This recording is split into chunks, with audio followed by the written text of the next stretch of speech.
Estamos en el capítulo 14 de Apocalipsis, ya nos acercamos al final del libro. Bueno, entre comillas, nos falta harto que ver, pero este capítulo 14, recuerden ustedes que es un resumen del final de la gran tribulación. Después va a ir explicando en los capítulos posteriores, 15, 16, 17, 18, 19, lo que resume aquí en el capítulo 14.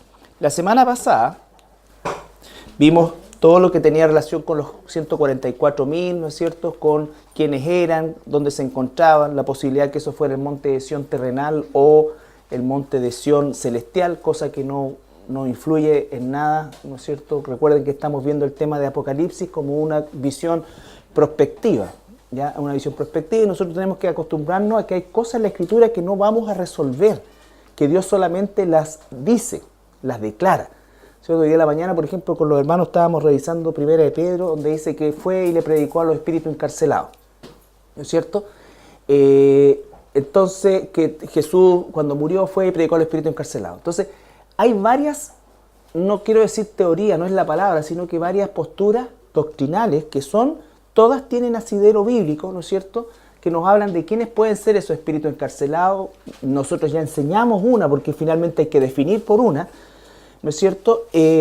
Pero obviamos el 95% del capítulo, que es bastante extenso, el capítulo que estamos viendo de la carta de Pedro, que habla de la forma de vivir de un cristiano y que nos habla de la transformación. Entonces, enfocarnos en lo que debemos hacer más que en lo que no podemos resolver, ¿ya? Entonces, eso no se trata de que ocultamos información, significa que no manejamos información, ¿ya?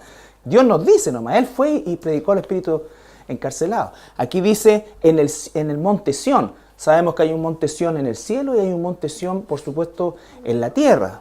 Cualquiera de los dos igual marca el final del periodo de la gran tribulación. Ya no significa que no tenga importancia, sino que no tiene una relevancia dentro de lo que es la enseñanza. O sea, el que sea en el monte Sión del cielo o en el que sea el monte Sión de la tierra no va a cambiar nuestro destino, que es el rapto, ni la situación terrible y espantosa que va a vivir la gente que se quede, ¿ya? Entonces, también vimos varios aspectos que nos describe, porque recuerden que en el capítulo 7 estos 144.000 eran nombrados desde el punto de vista de que se decía la cantidad en función de las tribus, ¿no es cierto? 12.000 de cada tribu. Obviando o no usando, la única tribu que no es nombrada ahí es la tribu de Dan, ¿no es cierto?, por la corrupción. Pero vamos a ver que al final de los tiempos, Dios en su misericordia restaura otra vez la tribu de Dan porque vuelve a ser nombrada, ¿ya? Y aspectos de... Entonces, lo que vamos a ver hoy día va principalmente del versículo 6 hasta el 13, ¿ya? 6 al 13. Vi volar por en medio del cielo a otro ángel que tenía el evangelio eterno para predicarlo a los moradores de la tierra, a toda nación, tribu, lengua y pueblo, diciendo a gran voz: temed a Dios y dadle gloria, porque la hora de su juicio ha llegado, y adorad a aquel que hizo el cielo y la tierra, el mar y las fuentes de las aguas. Otro ángel le siguió diciendo: ha caído Babilonia, la gran ciudad, porque ha hecho beber a todas las naciones del vino del furor de su fornicación. Y el tercer ángel lo siguió diciendo a gran voz: si alguno adora a la bestia y a su imagen, y recibe la marca en su frente o en su mano, él también beberá del vino de la ira de Dios, que ha sido vaciado puro en el cáliz de su ira, y será atormentado con fuego y azufre delante de los santos ángeles y del Cordero. Y el humo de su tormento sube por los siglos de los siglos, y no tienen reposo de día ni de noche los que adoran a la bestia y a su imagen, ni nadie que reciba la marca de su nombre. Aquí está la paciencia de los santos, los que guardan los mandamientos de Dios y la fe de Jesús. Oí una voz que desde el cielo me decía: escribe, bienaventurados de aquí en adelante los muertos que mueren en el Señor. Sí, dice el Espíritu, descansarán de sus trabajos, porque sus obras con ellos siguen. Bueno, acá nosotros vemos, después de la descripción de estos 144.000, nosotros vamos a centrar principalmente la vista en el ministerio de los ángeles, la administración de los ángeles. Bueno, la administración de los ángeles está a lo largo de toda la Biblia, principalmente en el Antiguo Testamento. Pero en el libro de Apocalipsis se concentra mucho porque los ángeles están, por decirlo de alguna manera, sumamente activos. No es que antes estén pasivos, sino que se nos revela gran parte o la actividad que ellos realizan, la gran cantidad de actividad que ellos realizan, ¿ya? Y vemos que salen 3 ángeles o aparecen 3 ángeles, van a aparecer muchos más, han aparecido otros. Recuerden que el que está haciendo como emisario de toda esta revelación es un ángel, ¿ya? Un ángel. Entonces dice que Jesucristo, ¿verdad?, envió a su ángel donde el apóstol Juan para que le revelara estas cosas. Entonces aquí nos está dando por eso decía que esto es un resumen compilado ya del juicio, de la última parte de la gran tribulación, que lo vamos a ver nosotros desarrollado en las últimas 7 copas que se derraman, que se llaman las copas de la ira de Dios. Esto es lo que nosotros tenemos que aprender en relación al amor de Dios, a la ira de Dios, a la salvación, a la condenación, que es este perfecto contraste, porque Dios es 100% perfecto en cada una de sus acciones, aunque éstas sean absolutamente contrarias a nuestros ojos. Porque la gente tiende a pensar que un Dios de amor, que lo es, y de un amor infinito, que lo es también un Dios furioso que castiga, juzga, porque dice que, si podemos leer versículo 14, el capítulo 14, y leemos el versículo 11, dice: y el humo de su tormento sube por los siglos de los siglos, que es una manera que la Escritura también nos dice de algo que es para siempre, ¿ya? Entonces, eso es nuestra mente. Nosotros, solamente por misericordia de Dios, no somos objeto de esta ira. Nosotros somos objeto y beneficiarios del infinito e inmerecido amor de Dios. Entonces, por eso es tan importante entender esto, y esto es la razón por la cual muchas veces el libro de Apocalipsis se pasa por alto en la enseñanza. Hay un aspecto práctico que yo lo entiendo, ¿no es cierto?, que es el hecho de que nosotros no vamos a vivir esto, ¿ya? Y muchos atribuyen a ese argumento, que es real, el hecho de no enseñar Apocalipsis. Pero la palabra dice que el que lee, y específicamente el que lee este libro, dice que recibe una inmensa bendición. ¿Y cuál es esa inmensa bendición? El saber de qué nos ha librado Dios, ¿ya? Cuando tú terminas el libro de Apocalipsis, lo único que puedes es dar gracias a Dios de ser objeto de su amor y no de su ira. Ser objeto de su amor y no de su ira.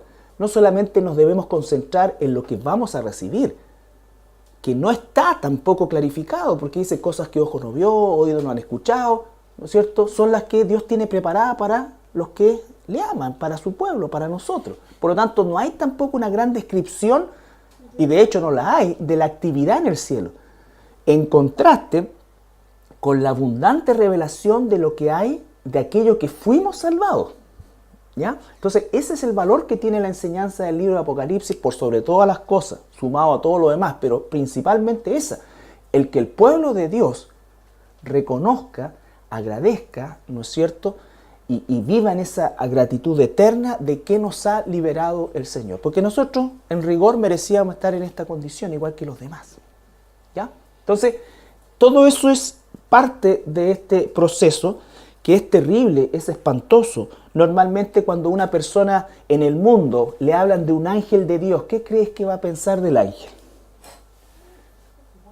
Que es bueno, que es protector, que me cuida, que esto. Imagínate aquí 3 ángeles están a hacer pebre el planeta. Y han salido anteriormente los que tocaron las trompetas, todo, a destruir, a dañar al hombre. ¿Recuerdan el pasaje? A dañar al hombre. Durante 6 meses Dios permite que los demonios estén dañando al ser humano y envía ángeles a abrir esto, a soltar, ¿no es cierto?, a llevar, a dejar caer cosas. Las copas son los ángeles que simbólicamente, ¿no es cierto?, derraman eso. Entonces, la visión de los ángeles es una visión también sesgada por la cultura, ¿Ya? El primer ángel, el versículo 6. Vi volar por el medio del cielo a otro ángel que tenía el evangelio eterno para predicarlo a los moradores de la tierra, a toda nación, tribu, lengua y pueblo. Por eso es que hablamos de que este es el final de la gran tribulación. Los 144.000 es muy probable, y estos son argumentos que se suman al hecho de que pudiera ser la acción celestial, la que vimos anteriormente en los primeros versículos. ¿No es cierto? ¿Por qué? Porque ya no están predicando ellos. O sea, ya murieron martirizados y ya prácticamente no hay nadie que predique el evangelio, porque la mortandad de cristianos, de creyentes y no creyentes, seguramente es pareja. Por lo tanto, en la misericordia de Dios, que es algo que nosotros también tenemos que entender, cómo es que Dios desata y entrega su misericordia. Tú y yo no tenemos que pensar las razones por las cuales Dios hace las cosas, sino que agradecer las cosas que Dios hace, porque todas son perfectas aunque yo no las entienda. ¿Se entiende eso? El error nuestro es tratar de analizar las órdenes de Dios, de analizar las razones que tiene Dios, y nosotros sabemos que la Biblia nos dice que sus pensamientos no son nuestros pensamientos, porque ¿qué pensaría yo? ¿Qué pienso yo como humano? Bueno, si Él ya tiene elegido, ¿para qué manda un ángel? O sea, que todo este show, ¿para qué? ¿No es cierto? Así piensan muchos cristianos. Entonces, por eso yo no creo que Dios haga esto. Pero lo hace. Yo no entiendo por qué lo hace, pero lo hace. ¿Qué es lo que tengo que agradecer? Que su misericordia, aún en el último momento, en el momento más oscuro de la raza humana y del planeta, Dios tiene la misericordia de, si no encuentra un ser humano, envía un ángel. Envía un ángel. Entonces no va a haber ninguna justificación por parte de los perdidos en relación a eso. Entonces Dios envía un ángel que predica el evangelio. Es la primera y única vez en toda la escritura en que aparece un ser de estas características, ¿no es cierto?, cumpliendo una misión entregada inicialmente a la iglesia, ¿no es cierto?, y posteriormente a los 144.000 y todos aquellos que fueron convirtiéndose en el camino. ¿Ya? Dice que no hace tampoco acepción de personas, porque va a toda nación, tribu, lengua y pueblo. Y nosotros tenemos que pensar que cuando está nombrando esto, a esta altura del libro de Apocalipsis, nosotros lo que queda de nación, tribu y pueblo, ¿ya? Entonces, lo que queda. Por lo tanto, la aniquilación del planeta es tremendamente parcial. No es total, pero es casi total, ¿ya? Entonces dice que predica el evangelio. No hay ningún otro versículo en la escritura que nos sirva como paralelo de esto, porque es una actividad que únicamente se encuentra en el libro de Apocalipsis. Aun cuando en el Antiguo Testamento los ángeles, que ahí no podríamos llamarlo directamente evangelio, aunque igual era una buena noticia, ¿no es cierto? Los ángeles fueron portadores de buenas noticias, pero el concepto del evangelio como tal, como lo conocemos nosotros y como se revela como se revela en el Nuevo Testamento, no se encuentra que un ángel esté haciendo esa actividad antes, ¿ya? Lo importante es que Dios extiende su misericordia por última vez o una vez más, como queramos verlo, ¿no es cierto?, hacia los moradores de la tierra, hacia el remanente que seguramente va a existir, muy pequeño a esta altura, pero remanente al fin y al cabo. Y si está usando un ángel es porque efectivamente ya no quedan evangelistas, no queda gente que lleve adelante esto, ¿ya? Versículo 7, ¿qué decía? Diciendo a gran voz, temed a Dios y dadle gloria. ¿En qué consiste el evangelio que están predicando ellos? Temed a Dios. ¿En qué consistió el evangelio que Jesucristo predicó? Temed a Dios, arrepiéntanse. No dice el ángel, Jesús, nadie dice Dios los ama.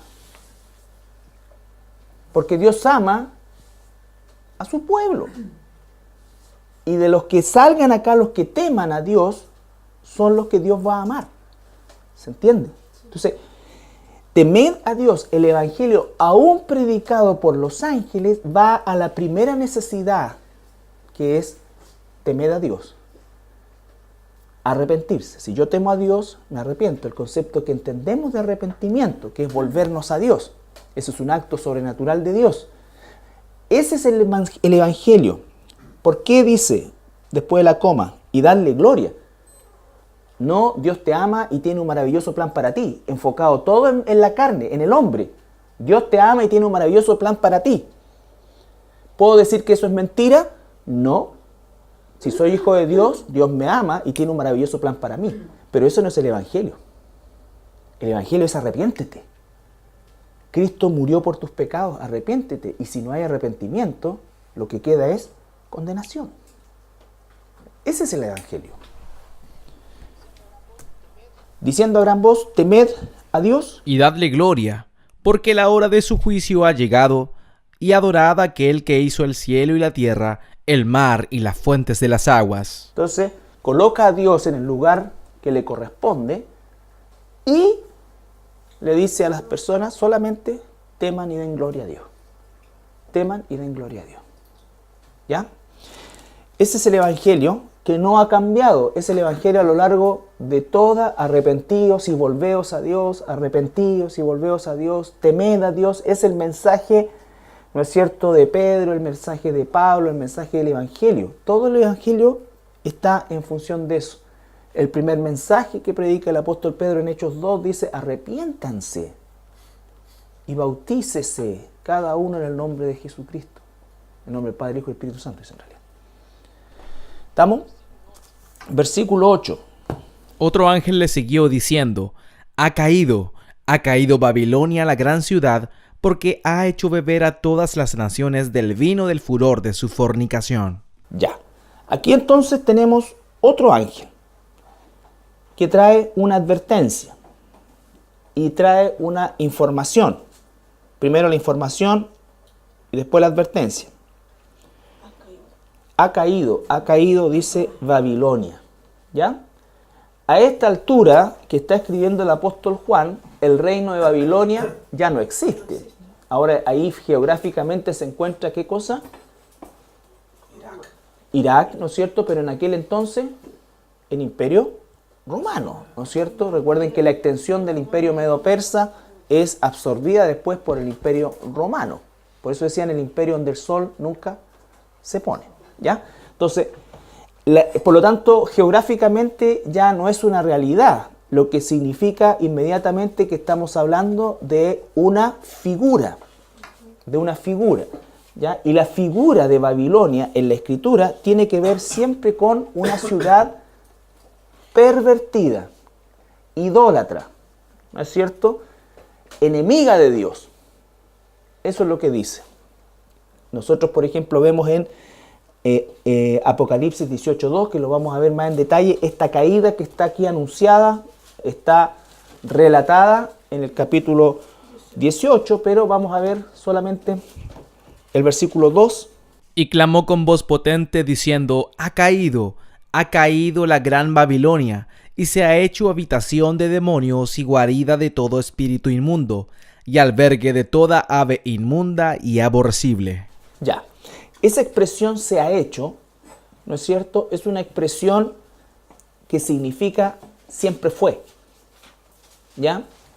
El idioma griego es mucho más complicado que el idioma hebreo, ¿no es cierto? El idioma hebreo es más raro, pero el idioma griego es más complicado porque tiene muchas conjugaciones. ¿Ya? Entonces hay formas verbales, gramaticales, que no tienen una traducción exacta. ¿Por qué? Porque las traducciones son principalmente, sobre todo las primarias, son palabra por palabra, ¿cierto? Y un poco no fijándose en la idea del texto, en un sentido puntual, por supuesto que en el sentido general sí. Entonces, a diferencia, después tenemos el otro extremo de aquellos que empiezan a eliminar palabras en las versiones más modernas por centrarse en la idea, pero no podemos hacer ni un extremo ni el otro, hay que buscar el equilibrio y mantener siempre el idioma original. Lo que dice ahí es siempre ha sido guarida de demonios, ¿no es cierto? O sea, no es algo en que se convirtió ahora, porque de hecho ha caído significa que existía. Y la razón por la que cayó no es lo que se generó en el periodo de la Gran Tribulación, sino que en el periodo de la Gran Tribulación es el periodo de la caída de este sistema, de esta ciudad, de lo que representa Babilonia. Volvemos al capítulo 8 y vamos a ver también Isaías 21:9. Y aquí vienen hombres montados, jinetes de 2 en 2. Después habló y dijo: cayó, cayó Babilonia, y a todos los ídolos de sus dioses quebrantó en tierra. Ya. El profeta Isaías es un profeta anterior al cautiverio babilonio. ¿Ya? Entonces estamos viendo que él está hablando de algo que todavía no sucedía, por lo tanto está hablando en términos proféticos. La forma en que está hablando en términos proféticos es en jinetes de 2 en 2, lo que está hablando no de un ordenamiento militar, porque Israel no tenía una caballería ni tenía una cuestión así, estaban cautivos en ese momento, ¿ya?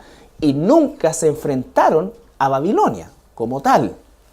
Los judíos enfrentaron a los griegos, ¿no es cierto? Tuvieron éxito por algún tiempo y después del año 70 o después en el año 60 comenzó la gran revuelta en Jerusalén, pero más que una guerra propiamente tal librada fue un levantamiento que fue finalmente sofocado por los romanos. Por lo tanto, nunca ha habido una guerra o nunca hubo, mejor dicho, una guerra entre Israel y el imperio babilonio. Nunca. Entonces, este pasaje es se centraba en Apocalipsis. Exacto. ¿Ya? En Apocalipsis. Génesis 9 y 10. Este es el origen de Babilonia. Recuerden ustedes que la Babilonia geográfica se encuentra en el territorio que hoy día es, como decía Solercio, la nación de Irak, Irán, Irak, todo ese lado era lo que se llama, o se llamó después la Mesopotamia, ¿ya? Donde se levantó el primer imperio, el imperio sumerio. Entonces los sumerios, los babilonios, ¿ya?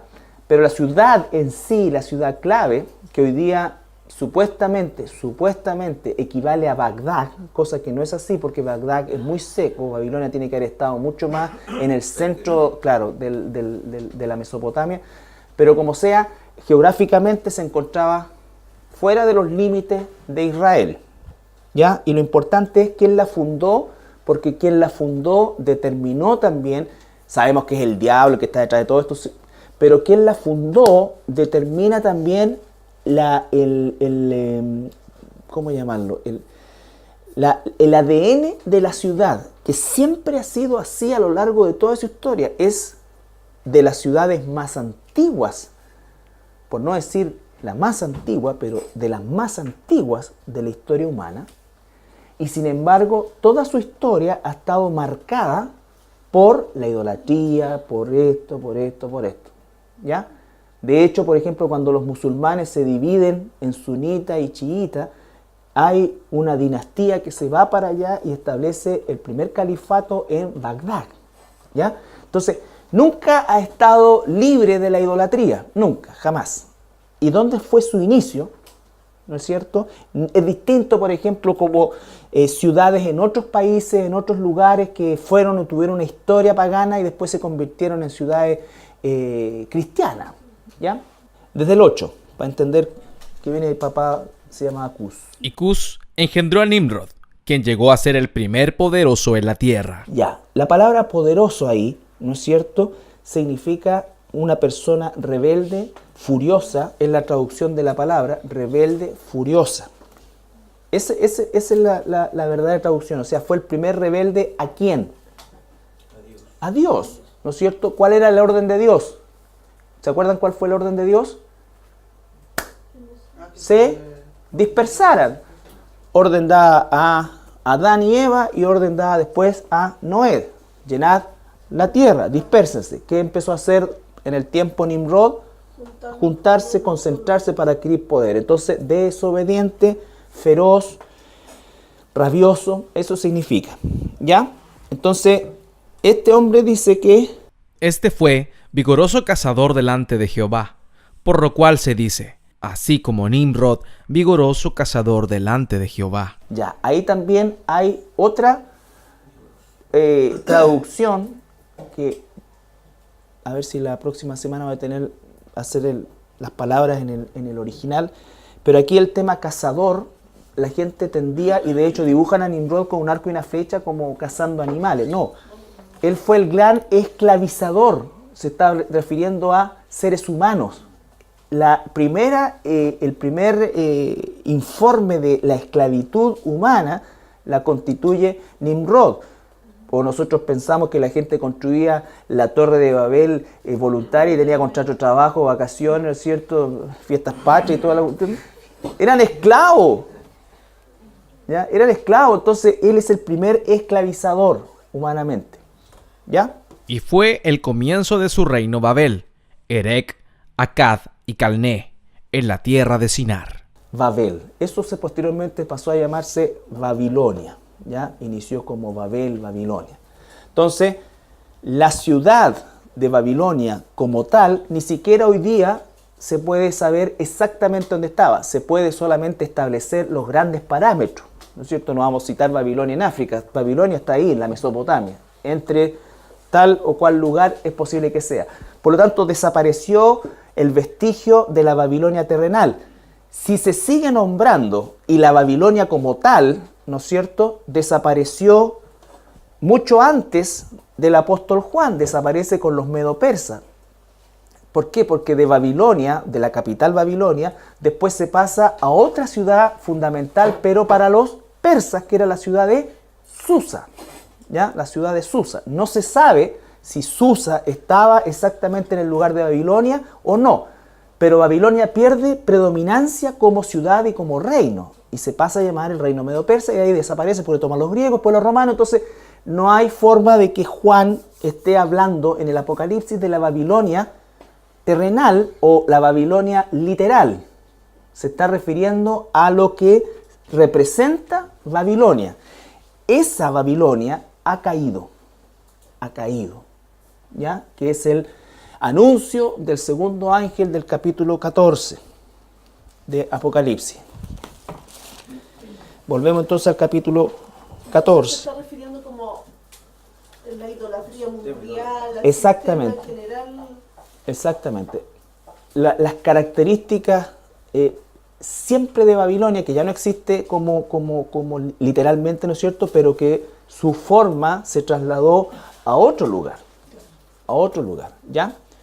Obviamente en ese entonces no existía el Vaticano, no existía, ¿me entiende?, que uno pudiera decir que vamos a ver cómo las ciudades, claro, se comienzan a asemejar en su actitud.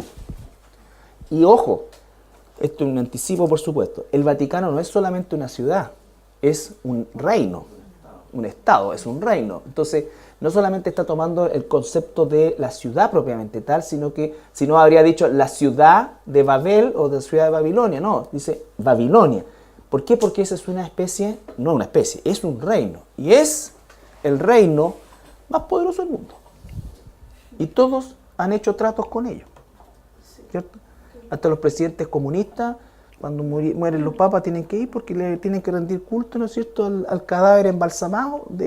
Hasta el Ricardo Lago, que se las da de tan choro, hizo cola igual para pasar por el cadáver del otro. O sea, nadie no fornicó con Roma, con el Vaticano. ¿Ya? Bien, el tercer ángel.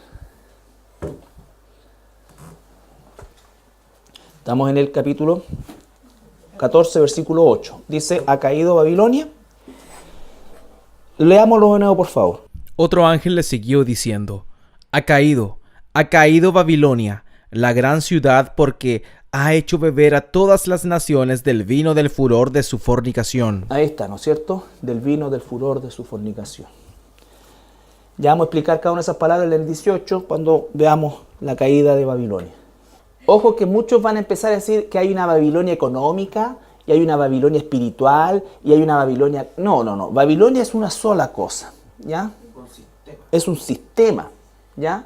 Un sistema. Todo eso, lógico, como si el banco, hasta Jaude creo que tenía plata en el Banco Vaticano. Entonces, maneja las platas de todo el mundo, ¿ya? Maneja las platas de todo el mundo. Entonces, no hay esa separación que hay una Babilonia. No, Babilonia, como dices tú, es un sistema completo de dominio total del mundo de esclavización.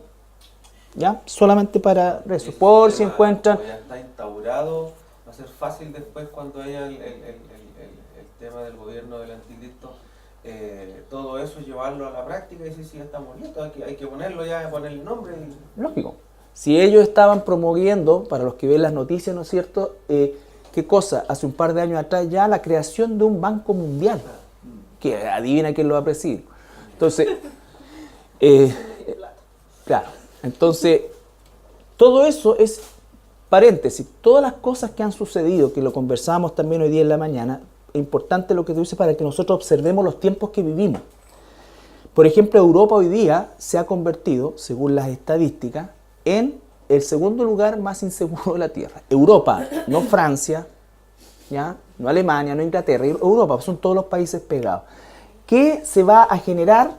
Porque hasta el momento la Unión Europea era una situación netamente comercial, ¿no es cierto? Pero hoy día la Unión Europea va a generar, sin duda alguna, un sistema policíaco europeo, global, para ellos, ¿no es cierto? Para enfrentar en bloque el terrorismo, porque así como ocurre en Francia, ocurre en Alemania, puede ocurrir en Bélgica, entonces no hay seguridad, ocurrió en España, y el Islam está inserto en, recuerden que hay más de 40 millones de musulmanes en Europa. ¿Ya? Ahora ellos fueron testigos de las diferencias que hubieron entre las policías, en las aduanas, que algunos dejaron entrar. Exactamente. Entonces, con eso mismo van a decir que no, pues debemos tener políticas comunes. Exactamente. Políticas comunes, restricciones comunes y todo, porque todavía hay algunos que restringen, otros, como dices tú, permiten, en fin. Está la cosa, no está pareja, entonces todo esto lleva a esto. Unidad, unidad, unidad, lo cual a los ojos del mundo es la solución o una buena solución. Pero está ocurriendo exactamente lo mismo que en el tiempo de la Torre de Babel, finalmente un gobierno, entre comillas, mundial. ¿Ya? Un gobierno mundial. Ahora sí, el versículo 9. Y el tercer ángel lo siguió, diciendo a gran voz: si alguno adora a la bestia y a su imagen, y recibe la marca en su frente o en su mano, él también beberá del vino de la ira de Dios, que ha sido vaciado puro en el cáliz de su ira, y será atormentado con fuego y azufre delante de los santos ángeles y del Cordero. Ya, entonces, por un lado en el versículo 7 se está predicando el arrepentimiento y el temer a Jehová y darle gloria. Y además se está diciendo y advirtiendo que el que toma la marca de la bestia va a sufrir justamente como consecuencia todo lo que significa el castigo y la ira de Dios y el castigo eterno. ¿Ya? El castigo eterno. Entonces, por eso es que es tan importante entender el concepto de ser fiel a Dios y de obedecer a Dios. De obedecer a Dios. Dice que, ¿cuál va a ser el castigo? Versículo 11, 12. Y el humo de su tormento sube por los siglos de los siglos, y no tienen reposo de día ni de noche los que adoran a la bestia y a su imagen, ni nadie que reciba la marca de su nombre. Aquí está la paciencia de los santos, los que guardan los mandamientos de Dios y la fe de Jesús. Pausa. Fíjense el contraste acá. Dice que esta gente va, estos perdidos que rechazan a Dios, que finalmente no se convierten, el humo de su tormento va a ser para siempre, ¿ya? Y no van a tener reposo ni de día ni de noche. Dice que más adelante el Apocalipsis dice que en la nueva creación no va a haber ni día ni noche, no va a haber un sol. Por lo tanto, significa que de alguna manera la gente que esté en el lago de fuego va a conservar el sistema del día y de la noche. No sabemos cómo hacer eso, simplemente es un indicio, ¿ya? El punto es que no van a tener reposo nunca. Nunca.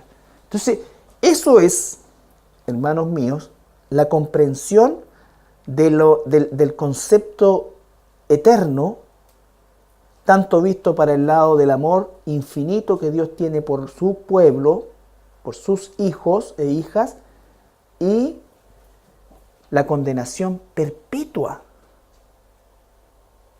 ¿No es cierto? ¿Por qué? Porque el castigo no tiene que ver con lo que hice o no hice.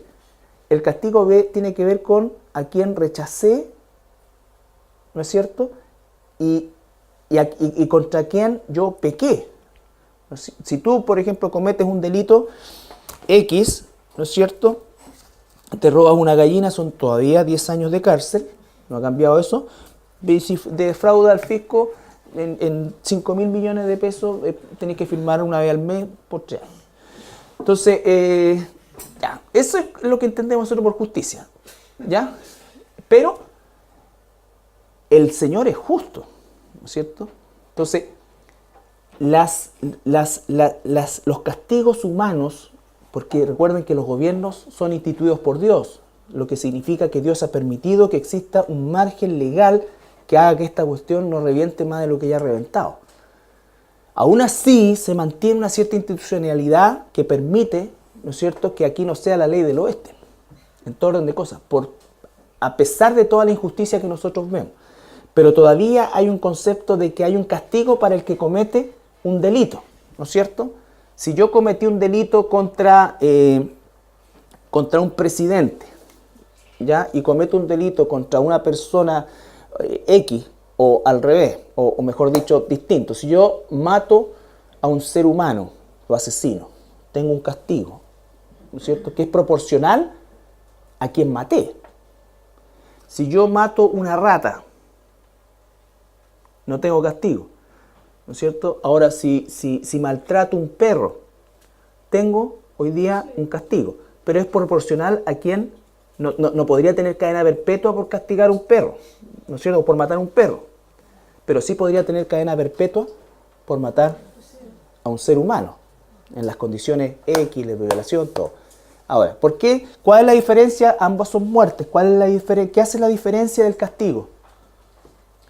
¿A quién se lo...? ¿A quién se lo hiciste? Cuando nosotros pecamos, ¿a quién es el primero que ofendemos? ¿Y Dios es finito o infinito? Entonces el castigo tiene que ser infinito, eterno. Ese es el punto, ¿ya? Y este tercer ángel está advirtiendo, y esa situación es perpetua. Perpetua, ¿ya? Así como si somos objetos de su amor también es conforme a cómo es Él, eterno, perpetuo. Versículo 12. Aquí está la paciencia de los santos, los que guardan los mandamientos de Dios y la fe de Jesús. Aquí dice que está la paciencia de los santos de esta época, que pacientemente, ¿no es cierto?, esperarán ya sea morir como mártires, lo que sería un alivio en ese caso, porque en esta etapa que estamos nosotros de la vida, o en esta época de la vida, es probable que la gran mayoría de nosotros no queramos morir al tiro, ¿ya? A pesar que leemos que morir es ganancia y esto de Cristo, el contexto determina también mucho que nosotros todavía, a pesar de que sabemos que hay el rapto, todos tenemos planes, tenemos proyectos, o sea, morir no está como en nuestros planes, ¿ya? No está como en nuestros planes. Pero en esta época, morir es lo mejor que nos puede pasar, o lo que les puede pasar, ¿ya? Esto que alguna vez se usa muchas veces en los funerales, no es aplicable para esta época, ¿no es cierto? Porque, ¿no es cierto?, el hermano era re bueno, tenía todo, murió de 87 años, ¿no es cierto?, rodeado de todos sus familiares, feliz, no sufrió nunca en un hospital, en la clínica, solamente se falleció. Eso no es aplicable, eso no es paralelo en un funeral en este tiempo. Es la gente que en este tiempo pacientemente está esperando que esto se termine, o, como dice, los santos que guardan los mandamientos de Dios y la fe de Jesús. Y el versículo 13 dice, y oí una voz que desde el cielo me decía, escribe, bienaventurados de aquí en adelante los muertos que mueran en el Señor. Sí, dice el Espíritu, descansarán de sus trabajos porque sus obras con ellos siguen. Claro que sí, pues descansarán. Están esperando con paciencia, pero descansarán. Y son bienaventurados los que mueren. O sea, lo mejor que lo que le puede pasar a los hermanos, hermanas, en ese periodo es morir. Morir, ¿ya? El llanto de los deudos en ese tiempo no va Claro. a ser, ¿por qué no fui yo? Sí. Incluso, recuerden, los que han asistido a todos los estudios de Apocalipsis y no lo han repasado, ¿qué dice en el capítulo 6, ¿no es cierto?, que buscarán incluso y no van a poder morir. O sea, la muerte no solamente va a ser un anhelo de los cristianos, sino que va a ser también un anhelo de el no cristiano. Están siendo tormentados.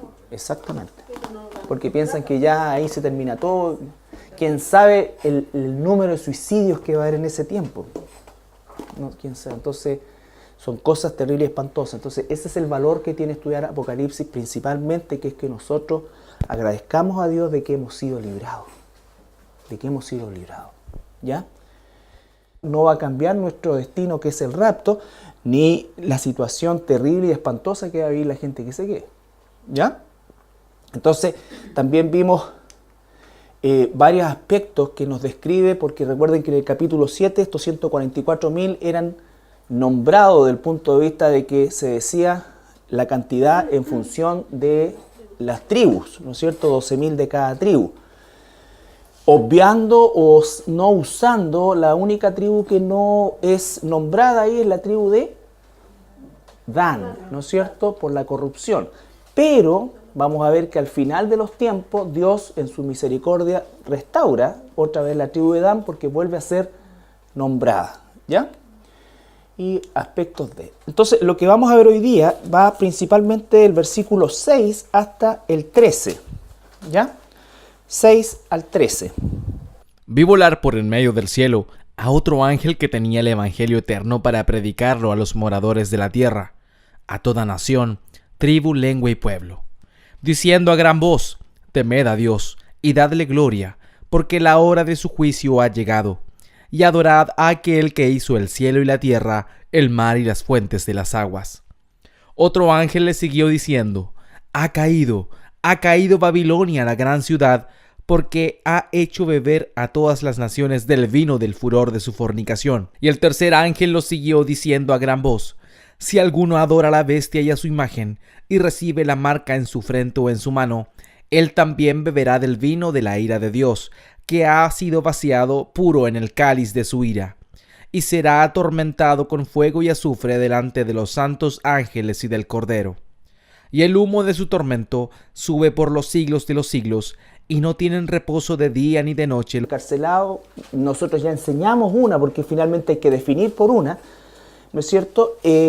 Pero obviamos el 95% del capítulo, que es bastante extenso, el capítulo que estamos viendo de la carta de Pedro, que habla de la forma de vivir de un cristiano y que nos habla de la transformación. Entonces, enfocarnos en lo que debemos hacer más que en lo que no podemos resolver, ¿ya? Entonces, eso no se trata de que ocultamos información, significa que no manejamos información, ¿ya?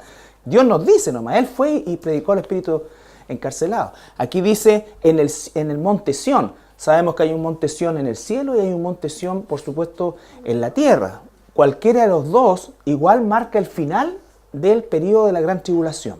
Ya no significa que no tenga importancia, sino que no tiene una relevancia dentro de lo que es la enseñanza. O sea, el que sea en el monte Sión del cielo o en el que sea el monte Sión de la tierra, 18 y 19, lo que resume aquí en el capítulo 14.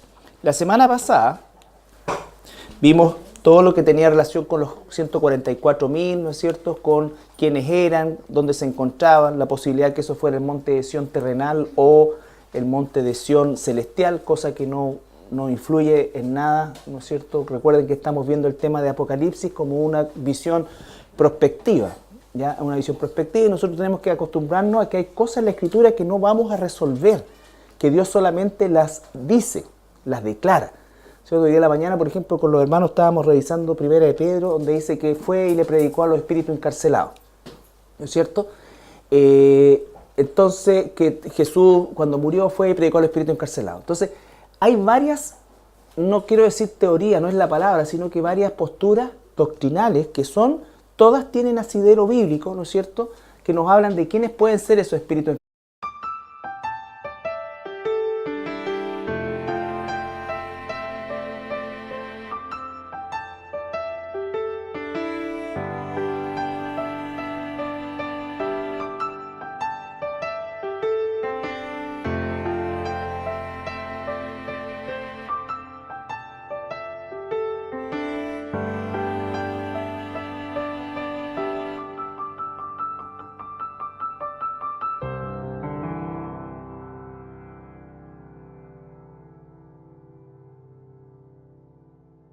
Estamos en el capítulo 14 de Apocalipsis, ya nos acercamos al final del libro. Bueno, entre comillas, nos falta harto que ver, pero este capítulo 14, recuerden ustedes que es un resumen del final de la gran tribulación. Después va a ir explicando en los capítulos posteriores, 15, 16, 17,